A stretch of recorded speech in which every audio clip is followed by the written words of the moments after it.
Alright, hello. So I wanted to chime into. Good lord, what's going on outside?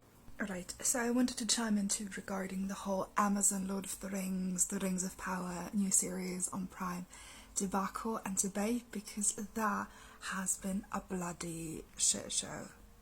So not only has Amazon kept the reviews on the show actually hidden and under review for about a week, like a little over a week, and they're just now releasing like the proper honest reviews, which most of them are not too good, not too positive, and there is a lot of one-star reviews. So not only have they done that, but they're also not treating the fan base very kindly, and those super lore nerds and massive Tolkien fans that actually giving constructive feedback and criticism towards the show and towards the lack of world building, lack of character depth, changes in the story, stuff they didn't enjoy. They actually do not appreciate those honest reviews coming from proper fans, which is quite a bummer. And for me personally, so my personal history with Tolkien's world is that I do enjoy the books, read The Hobbit, not read Lord of the Rings yet. I do have The Nature of Middle-earth set on my bookshelf, and I did watch the original trilogy, obviously, also The Hobbit.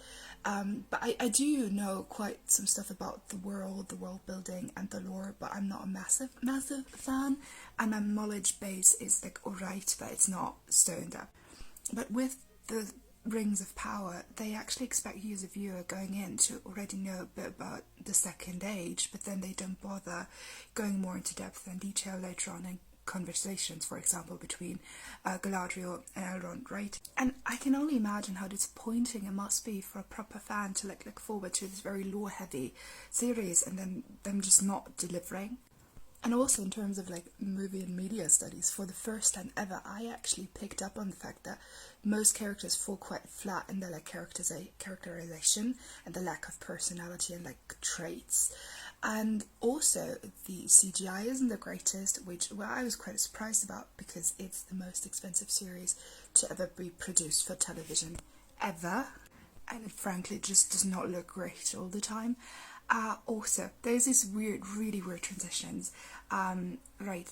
So I think it's episode 2 or 3 where like literally they walk over to the mines of Khazad-dûm, which is not a walk away, it's at least a day ride away.